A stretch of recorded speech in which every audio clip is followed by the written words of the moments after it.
Swing it to the air.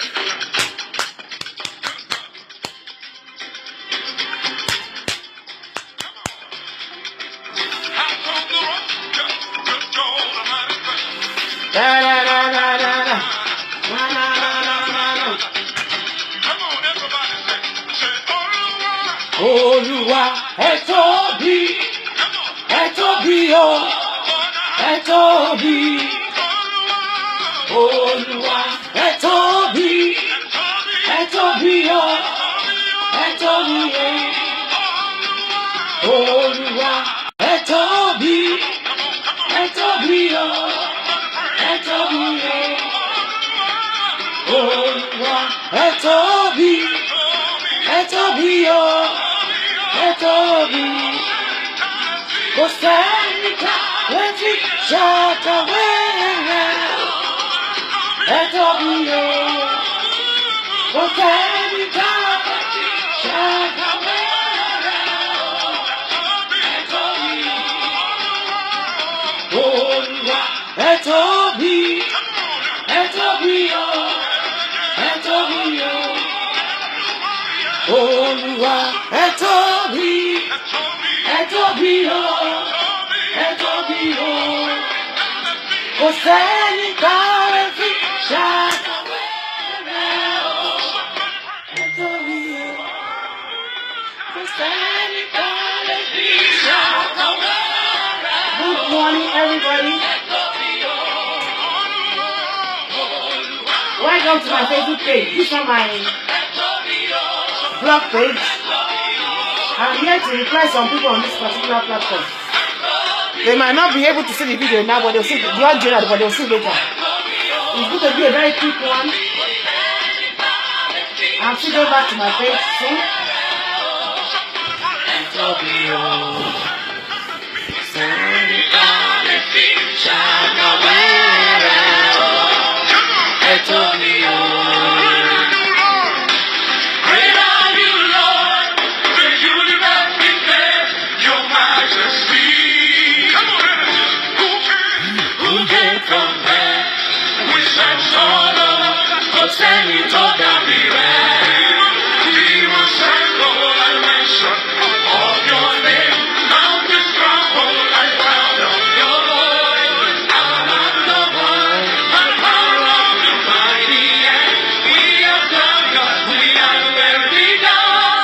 I have a very good job.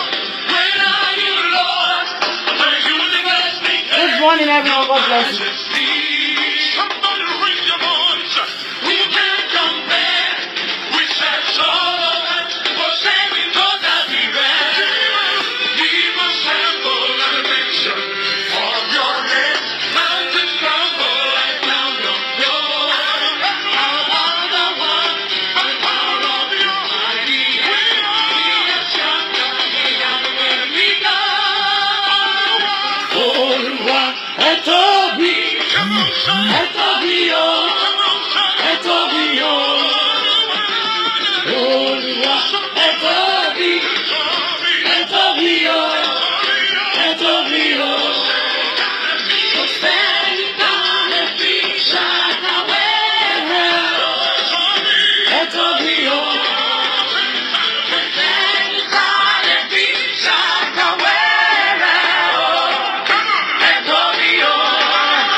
Hello, good morning. I'm going to stop that music there. So let me quickly just leave this short message here for some people. I wouldn't want to reply you individually because I don't have the time. You know, like I always say, election is not a do or die thing. You have right to support your candidate. You understand? You have right to promote your candidate. You have right to do whatever you want to do with your candidate. But going on people's wall and started attacking them, that no, your opinion is wrong, your opinion is not this, your opinion is not that. That is what they are calling bullying. Okay? You don't need to go to anybody's platform to dominate their life for them or to teach them how to live their life. It's none of anybody's business. Face your candidate. Prove yourself reasonable doubt the reason why you're supporting your candidate. Mention the achievement of your candidate. You understand? Who are your candidates? Say and introduce brief their educational background. Nǹkan tí wọ́n ti ṣe nílùú wọn. You understand? Not that we'll be saying, over the years of clinical, PDP has done that. Is it not the same thing that is APC today? Come on, the PDP. The same APC of today, not PDP. Why is it that you people, you have short memory? I'm not saying people should believe my own theory. But whenever I'm leaving comment on people's posts or my post, I'm doing my post, you understand? Try and see me beyond that post, you understand? You need to ask Mr. Naomi, how come? There is something come back. And I will explain to myself, I will explain.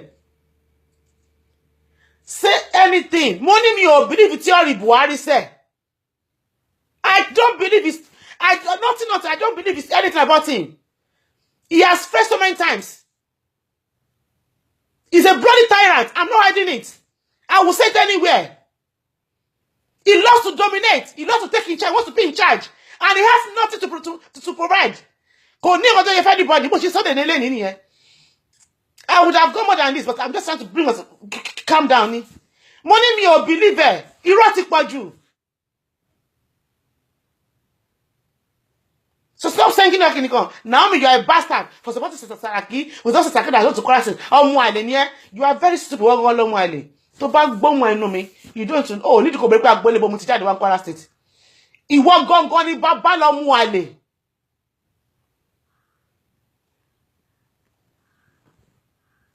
What you people don't understand is that God will disqualify the qualified and make people who are not qualified to be qualified.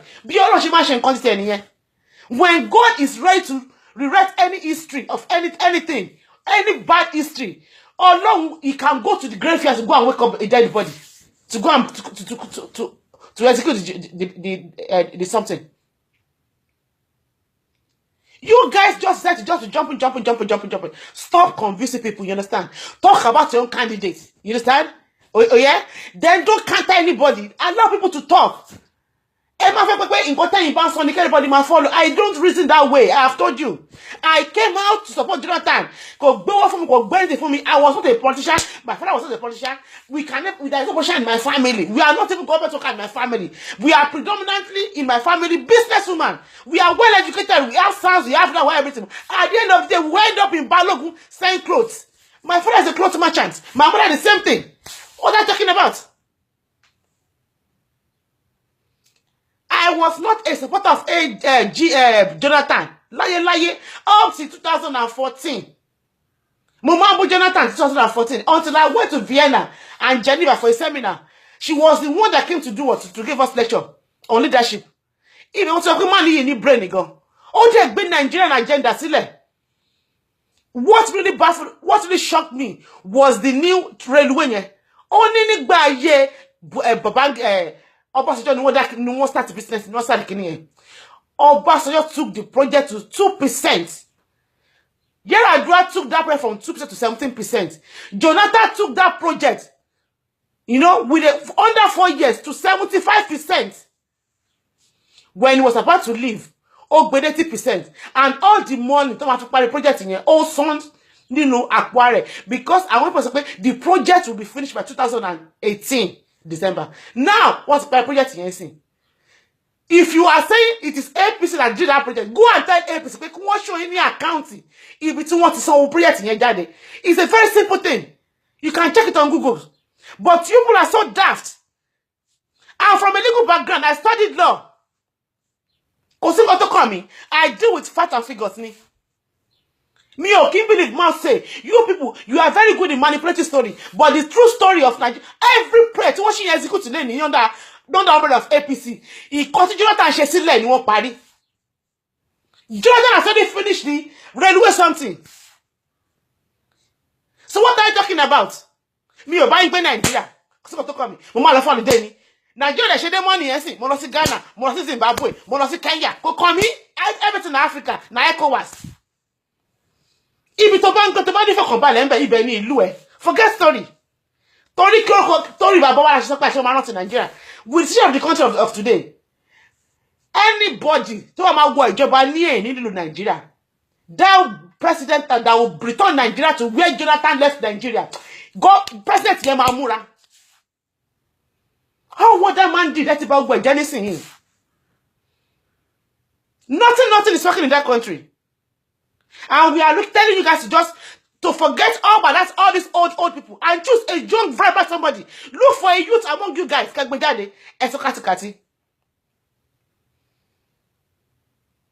Somebody is always in and out. Your presence was disgraced out of Abuja house in London. Catch the video all over the internet. And then you are saying, to buy a change disgrace one lady, want to change your broken to one in Nigeria. But to be coming, I bully somebody, Saraki. I am supporting Saraki based on revelation. Not only that, this man won't make a handicap on it. He would have helped Kwara State. But anytime he's in power, one man shaking, one man is of money in it. Look at what the man has been going through the last 3 years in the Senate. There is no month. So he must cut. One petition fail. They are just trying all their possible best to remove it out of the Senate, whatever. Forgetting that way, whatever God has destined you to be, you will definitely be. Go and mark my word down. Saraki was born a Muslim. Her mother is a Jamaican, a chronic, powerful woman of God. Born again to the God. The same you will come out and connect with Saraki. I want one for Christian. I want more shaking. This was a man who criticized the guy when the Muslim fanatics is from another Fulani background or to James from Jamaica who criticize anything. I am supporting Bukola Saraki after to boss which to sorry because what you guys are telling us Bukola don't bribe DSS clinical. I will support Bukola Saraki. If you like, call me a bastard of a 20 times because you got to call me.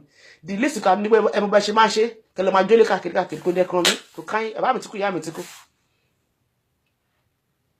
I am not saying she support my own opinion, but let me have my voice. I want my voice to be heard. You have your own opinion, back it up with evidence.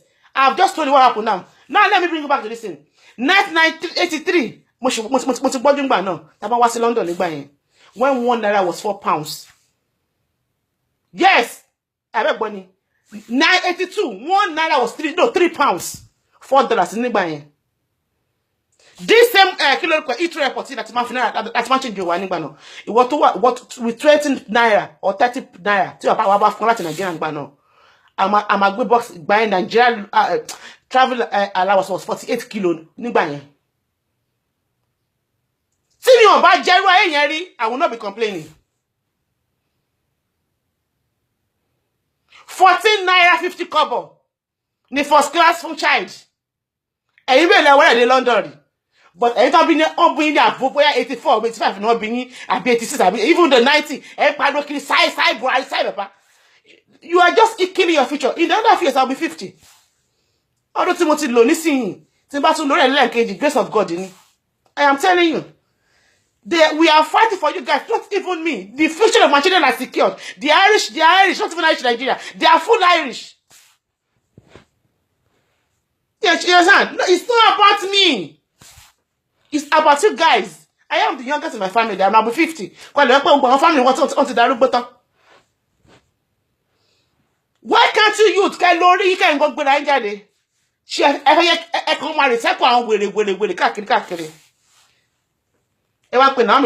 will support Bukola Saraki. I swear to God Almighty. Sorry. Not good enough is better than good for nothing. I will support him. If anything happens today, Toba Shewere, Toba Fle, my support them anytime, any day. On the condition of support any way, Toba Yapo low and the nursing, my campaign against any. When I tell you, call my campaign for Bani.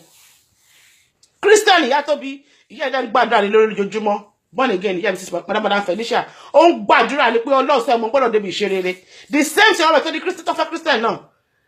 For because of that woman alone, if one voice is interceding for you every day, forget about to shop for you. I do right, no badge. The way you are seeing things, God does not see things that way. When the favor of God is upon your life, let your enemy gang up in million times. Even if you are not qualified, God will disqualify the qualified and make you qualify. Simple as that. Look at the story of Daniel in the Bible. Everything. She alone was on job of Alani and Wabani. About what is history I do in the Bible. You guys just make him mad. I don't believe in Boris' agenda. I don't. So don't force me. Stop calling me bastard. I'm not a bastard, okay? Those who went to APC, they saw what they saw. That was why they came back. When Kayode was saying the same thing, only that place, I've been there. Only, but now, it's not the place to be. You guys were criticizing the guy. But all what he said, did it not come to pass? You have not been there. Those who went there and came back, they know what they saw. Dino Malai said the same thing. So why you not saying Naomi is a bastard for supporting Saraki? That is people for you. I don't want to reply you individually. Don't call me a bastard. Even from my voice, you don't even need to look for my family in Kwara State. Just take this voice to your local government in Kwara State. They will take it to my father's house. I will support him. I don't care. It is you that should stop adding me to all this useless bombing or clinical, bombing or parako, bombing or this. If you don't want my voice to be heard, delete it from your group. I will say my voice and I'll back it up with evidence. They don't ever come on my comment to tell me that you are a bastard for supporting Saraki. But bear any bastard. Not me, Naomi. Nonsense people. That is my own. That's why I do my own thing. That's why I run my life. I don't believe in majority. If you don't believe in me, so be it. Saraki is this, Saraki is that, Saraki is this, Saraki is that, Saraki is this. He can't share phone, share song pie. Eh? Why try Saraki? He failed. He ran off to London to treat. For what? To rest, for treatment. Your IGP Idris tried him and had transmission for what? Transmission for transmitted. Oh no, shaking, you fail. Magu tried Saraki and remains only the acting capacity. What? Kilo shesing. IPC don't try kilo she. Oh fail noni. Every DSS tried him. He did what? Oh failed. You have been failing. Let this man bish.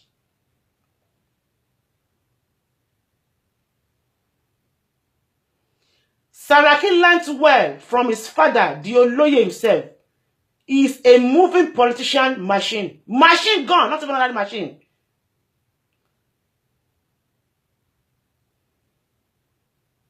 I'm telling you. Tí orí yín ò bá pé.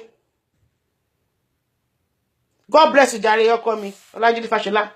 Mọ nǹkan kan, àwọn tí ó máa bá yín gbá àwọn political kangaroo tó bá yín gbá wọn gbóhùn lélẹ̀. Mọ nǹkan tẹ́ ẹ miss. This man will never talk. Wọ́n náà mi mọ̀rí ni mi ò mọ̀rí fún àjọgbé ní jàrò ní Ìlọrin mi tẹ̀ délé ẹ̀rí. Ilé tí mo wọ̀ nílé jẹ́ àgbọn.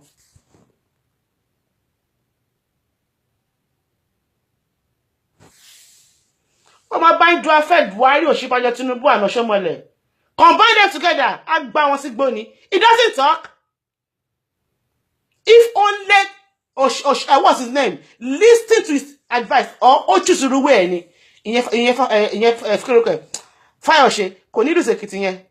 This man will never talk.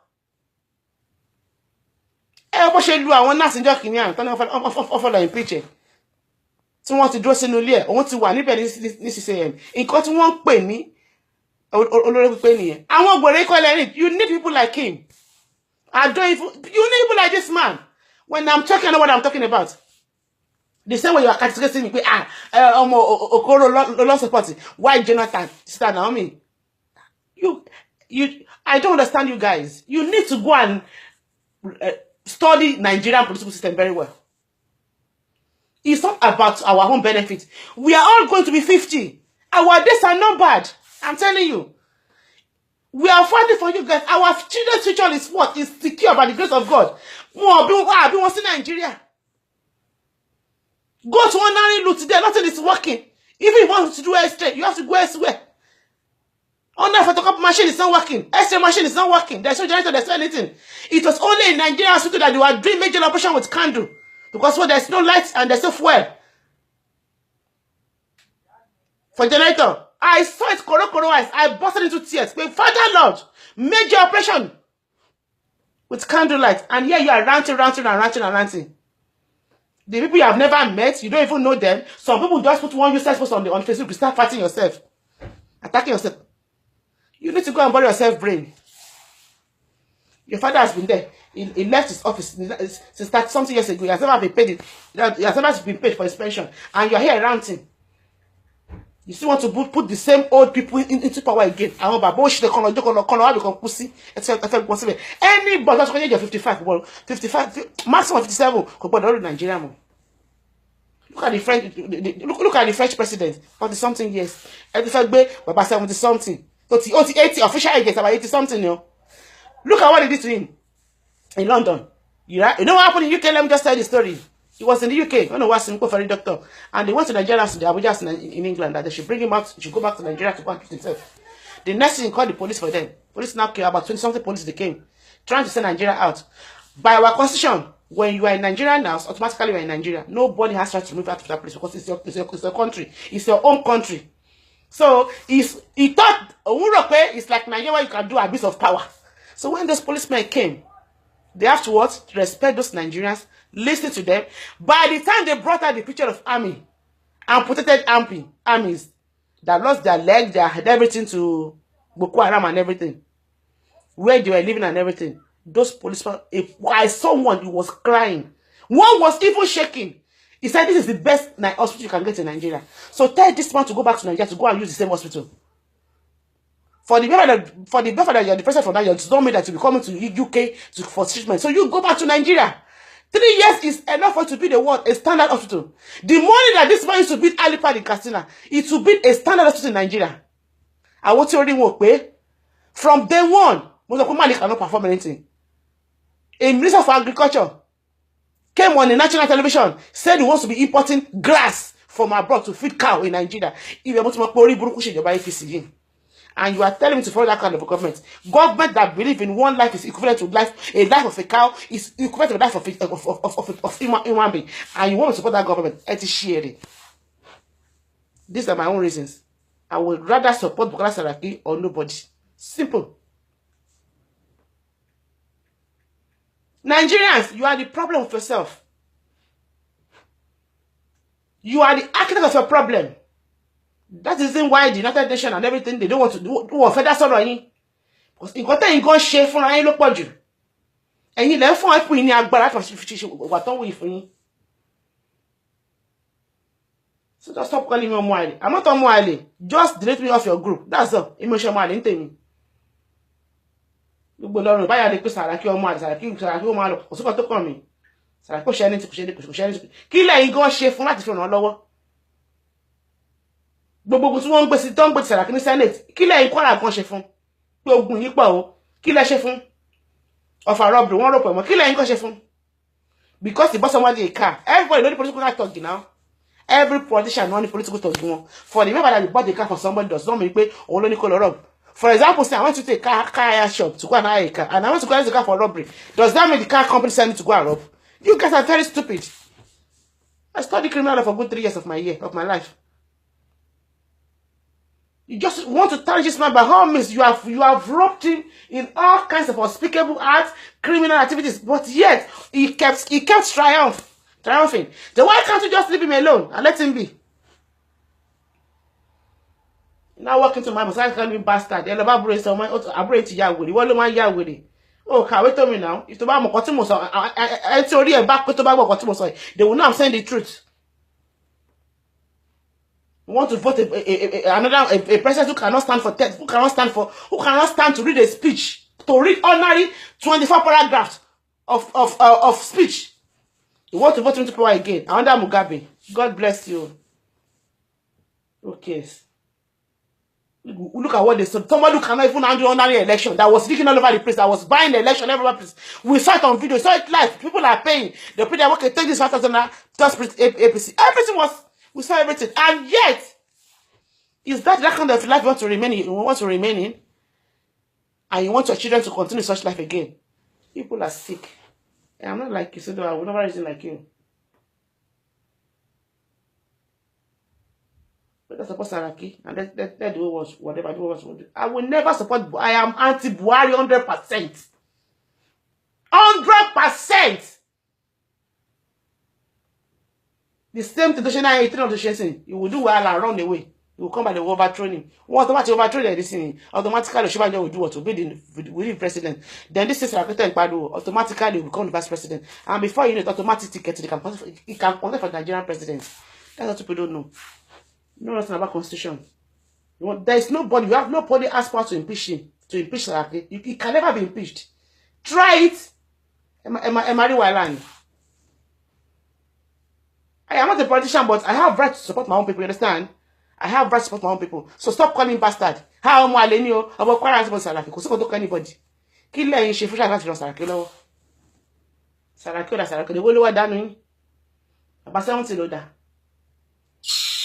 Nonsense. Support your people and support my own people. So I'm not getting people by anybody. Me, go nowhere. My future is secure. To the glory of God. I work, I don't work, I live in a contract. Even if you don't work, there's full social welfare benefits for you. They will pay for your house and they will give you everything. Free my air to be free. To have it if I don't want to work again. I got a point. So I have no problem. There's bank for there. I could go to bank to go and withdraw money, to go and borrow money to send my kids to any institution. And when they start working, they start paying the money. They won't negotiate with the bank. A bank, I know they afford to pay 5 every month. The bank will say no problem. In as much the money is going to you are able to pay the money every month. No problem. There is no problem. You tell me why. I'm going to be 50 very soon. You know? It's about your own children, your whatever. My own we are going to attend that banner. That's why them buying election. They give them 5,000 naira. Lifetime direct by you. It's internationalist. You know, in Nigeria, most those in Nigeria, they always say you're in Nigeria. But international body, I was in Ekiti, life and direct. I went as an international observer. I was there. All the data that was collected from the Creation Center, if you want the true result, I will give it to you. But here you are, saying rubbish. They say they're fighting corruption. I'm gonna corrupt you. Even though go and say Amnesty International. Go and say Amnesty International. They mark our president as the worst president that Nigeria has ever had since after independence. Go to Amnesty International website. Oh, I bet. The money to one receive from the Olutas at Abacha in the history of Nigerian whatever after independence.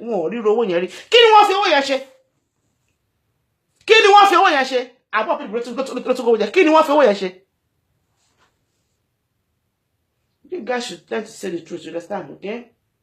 Don't say what people are saying. I am a social and community worker, understand? And I'm a project worker. Meaning that I have, for my country, right, to bring, as in, for them to choose me as an international observer. You know what it means? You know what it means? And I studied Chinese and family studies for my master's, understand? So I'm a diverse person. Even in Kenya, I go to every African country as international observers. I get my point. So I know what I'm talking about. You go on Amnesty International website, go and say, hello, what Nigerian man. You need a younger man to rule that country. Forget about all these old fools. It's high time for you to not come out. Forget about anything. Come out and rule the country. And stop recycling your stupid fools again. Your president was disgraced out of Nigeria and London. Go and look at the video. He was disgraced. The police had to let me finish the story. They now call him out. Look, your Nigerian people are here to talk with you. Come and address them. You could not address them. They just put him inside the car and drove him away. And up to now, I have to return back to that place again. Because why? Those people are still there. My drones to my feet, they are still there. One batch will go, another batch will go back, will go there again. And you're here ranting. You only do your fight on social media. Go on. Be like us. Be like Naomi. Everybody know my history. I came to this country as a political asylum. I fought for Nigeria front and back. For Abiola case. Front and back. I want to after the cash process in the lane. You just constitution and make him as blah blah blah blah blah blah. Go and fight. Physical fight. I tell me lossy. Nonsense. My father's house was raised 3 times for supporting Abiola. And you know what I went through that in the eyes of Abasha and his voice? Forget story. When it comes to action, anything, your power is just under your computer and everything. There's no action. Blah blah blah blah blah blah blah blah blah blah blah blah blah. And one body buruku baba ti o le ka 5 paragraphs of speech. Say tamagbo. If Saraki has not done anything for the mere fact that Saraki will prevent our expert from entering Kwara State alone, it's an apostle for you guys. He has tried. For that one alone, try for you. Because you know that you're the current governor of APC. On that one alone, ẹ máa dúpẹ́ lọ́wọ́ ẹ̀yin. Kátikàtì lẹ́yìn máa sọ káàkiri káàkiri. Kò ṣe náà. Kí lẹ́yìn ṣe? So I'm here just to warn you guys, stop calling bastard for supporting broadcasters. It's not about being time. Support who you want to support, okay? Support, give reason why you're supporting them. I don't live in Nigeria, you understand? I want to go to Nigeria on holiday, you know? And after my brother's wedding, I've been to Nigeria. I go to the African country. It's not by force. If it's bad, just come back by the only later. You understand? So support your candidates. Give reason why you're supporting your candidate. But stop calling people fools for supporting their own candidate. Stop calling them bastard. This that blah blah. My family káàkiri. Hey, I went to the one more million konijogbo ni mi. Kongba ni mi. So there's no new story about me. They know when it comes to the issue of Nigeria. Sorry, but at this level, I'm done. So what to call me? The moment that to recycle our old foes in Nigeria. So my recycle one lo. To back to the next year. And so look be Baba Kowani Kano 88, 89. It took be not sibe. Nonsense. This is only Nigerian. Mori custom to ma she could bend, but to ma to be all up ma to be rapata. Nigerian police they are not smart at all. Firefighter won't struggle in the that's a good machine on me. Nothing is working in that country. Koro eyes, Nigeria. People are supposed to be protecting life. Oh, they took bail, bottle up, one lock, soon police post to show how weak the country is. Kilofa, what it by the battle of Bukola Saraki, South, want to call our South Africa. I want to want the consumption of Nigeria go. What of one come back pine load down yada in brain. Continue. You will suffer most. You know, come in there. I like to see come to carry on car with the PhD. The most lower one see. Carry on car with the shame what make killing. It's bad shame. It's bad money. My demo. More the shame of the first see me. It's bad to know do I love the matter better shame me. Or your fellow. But it's not like that in Nigeria. You have so many grads, 10 years grads. What you roaming about the streets? No job, no nothing. No sense. Even while you are looking for work here, depending when you get a job, they will be giving you what's it called? Job seekers allowance. You'll be earning about 150 euro every week. They will know that you are looking for a job, but depending when you are going to get a job, they will pay you 150 euro every week. I am telling you. So consider any low in boy. You know, so the back when you share my lady, I'm not working again. They got to buy money and you want to move. What can find mom going to win? Yes, and go. One can go. You look in Nigeria. Palo, I love me. Palo, I love me. Togolese passport, Nigerian and Irish, I love me. Nonsense. I'm also thought of fame by my hug. You don't support whatever I want to support. If you want to go back, go and support any change again. Bring Buhari back to 2019. So don't come. It's none of our own business. You understand? But don't just call me bastard for supporting what I want to support. Don't call me bastard. You need action person. Somebody who is quiet and can move mountains like in Nigeria. Not swag. All the money that they are generating from Nigeria to run Nigeria, where are they making the money from? It's all from the south and southeast. Alone one panel Hausa. They were surrounding Eru Gambari. Go and bury yourself, brain. God bless you. Let me just go. I'm not racist though. But truth, sometimes truth must be told. You take Shalu Gambari too. You don't anybody no kwero. Nonsense. Wọ́n kàwé tó yín. I'm kàwé tó yín ni. Wọ́n kàwé tó yín now. Ẹ̀yin lẹ kàwé jù.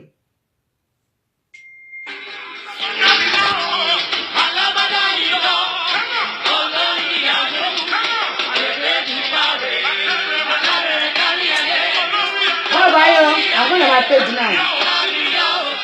This is my Facebook forever. I'm going on my blog page. I want to go and blog. I'm blogging lifestyle. I don't come on my link. Don't come on my link. My blog is over. You can't be a guy.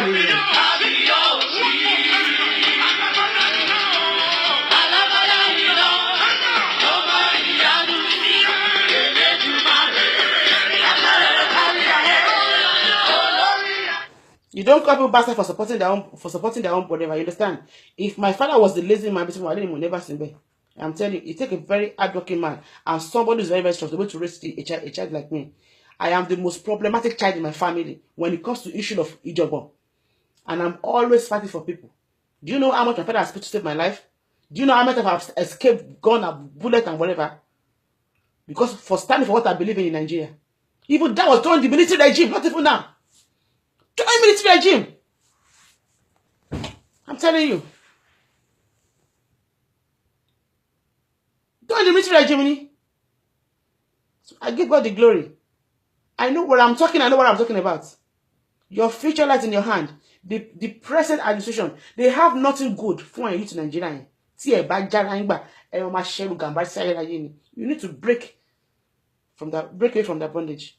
This thing has to stop. Support the young man's cause. Let them rule the country. I want where the young man when I say, look at what terrorists do to people of Ghana. Go to Ghana today, go to Ghana. When after India, Nigeria, a too poor. It's true now. You are so poor in everything. Very poor. Agricultural minister, my import to grass, well, that's my feed down my in Nigeria. You must say Nigeria any problem. Nigeria any big problem.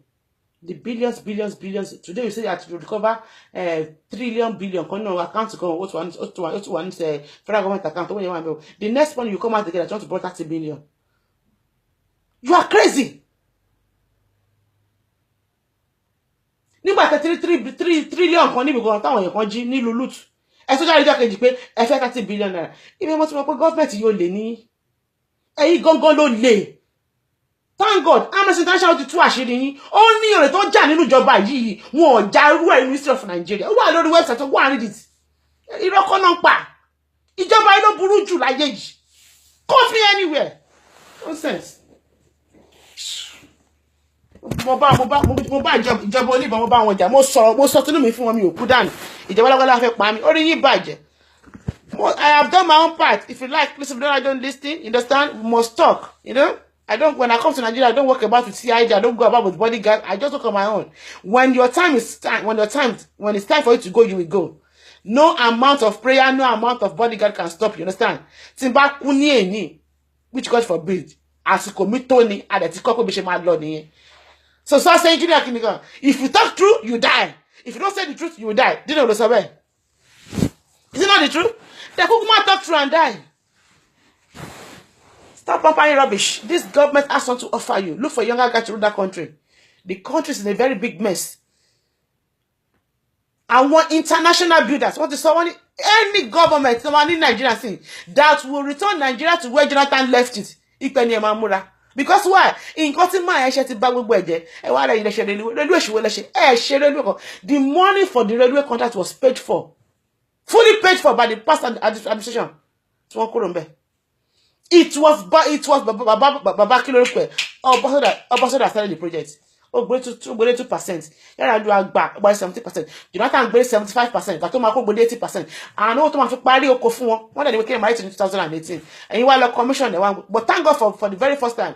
This girl's name again. Transportation Minister. What's his name again? That guy man. Also, only what I commission now. On the project. Project pass government shit. Now work commission. But I saw money very good. But today, a APC rats. You know, I think so the kakiri. She bought a Bukola Saraki lo sanwó fún Laura Daurani. Call it beyepa. Nígbà tó wá rí pé APC ló ṣiṣẹ́ anything she too àṣírí ẹ̀. You love to cover shit. They were saying that any certificate kini kan Adeosun e bo mole. But ẹ̀yin ní somebody who is overqualified, which is Saraki kò fi Senate sílẹ̀. She stop being the Senate president again. But any pé kí Adeosun what she might continue. What has Saraki done for you guys? Under constitution, has he ever violated any law? To my warrant in the Senate simply because the man left APC and joined PDP. You want to kick him out by all means. If you try it, you are going to cause war. I am telling you, while I'm a man was the Senate president some time ago. Salisu from Castina. But after Salisu, another president, another governor from a state too. Oh, go no, this certificate cover shit in here. You cover Adeosun too. But here is a man that is even more than overqualified. And you go Kurumbe. Nigeria, some of you are sick in the head. Thank God for one thing that I'm from a legal background. Even if I'm not practicing as a lawyer, that one I studied here won't help me in every area of my life. There's no day I don't go on inside social about Nigeria constitution, about law and everything, about the do and do. There's no day. Mama Ogudaran each statutory of every country. So my king was update. My king was updated. Nígbà tí mo ka gbọ́ nǹkan tó guide bobo kí ló kọ boy Senate president mo no wonder, because you can see the conflict in Bukola Saraki. You can only kick him out of that place unlawfully, but legally by law le kúrò ńbẹ̀ yẹn. Even ke gbogbo state pátápátá as senator, you can never kick him out, because why? Ó mọ nǹkan tó ṣe. You want to do things in your own way. You don't consider everybody. Oshomola was making mouth pra. Poverty fi man in man here sílẹ̀ jeje ni. The old man, what's his name again? The former chairman here. Oyegun. Wàhálà tí APC nílé ni wọ́n never ni. The calm to put for APC leni. Oshomola ni. Because what is a man of war? Tyrant ni. This man has been managing APC and everything has been going on smoothly. Hello, gbé my moto tell your man here kúrò. Oh, ni anything. Kò tí pé 3 months tó wọlé yẹ wá do calamity. Ẹ wá down tó kúrò ní APC. You guys should go and check yourself. You have no planning at all.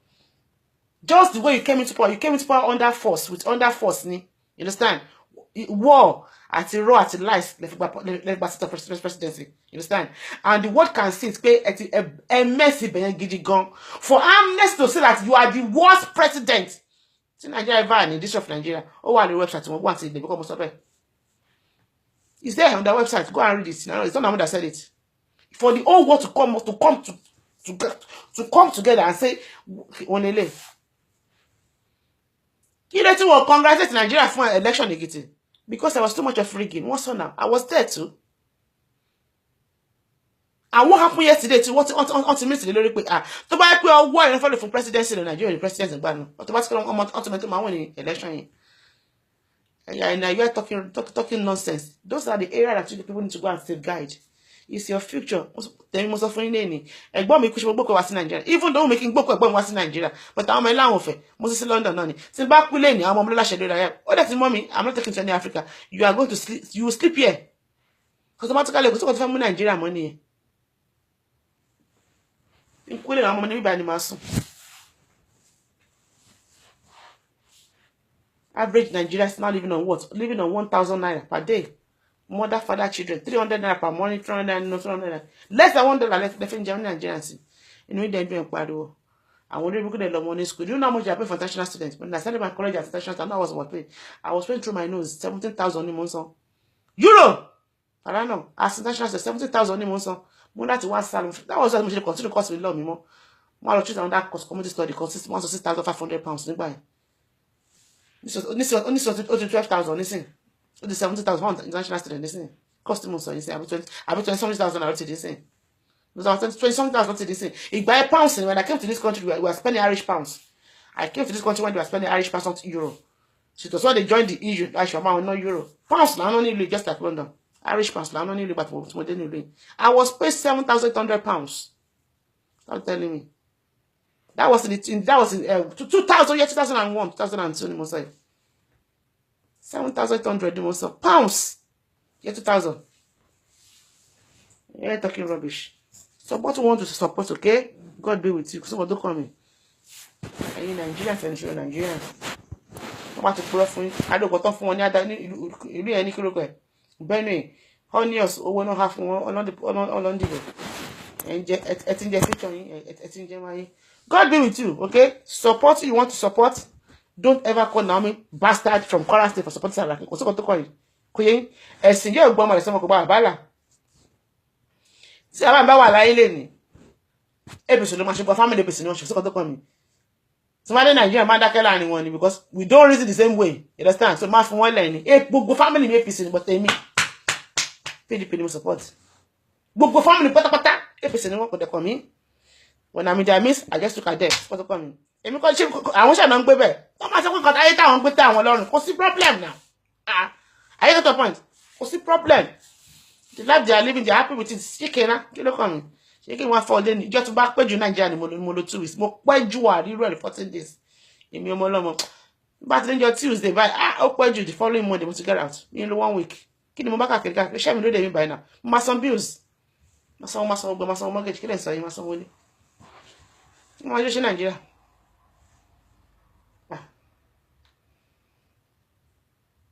What is that? So God bless you. Bye for now. I will see you on my page very soon. So I know be on my Kwara. If you hear my voice, you know I know be on my Kwara. So stop calling me my Kwara. Bye bye.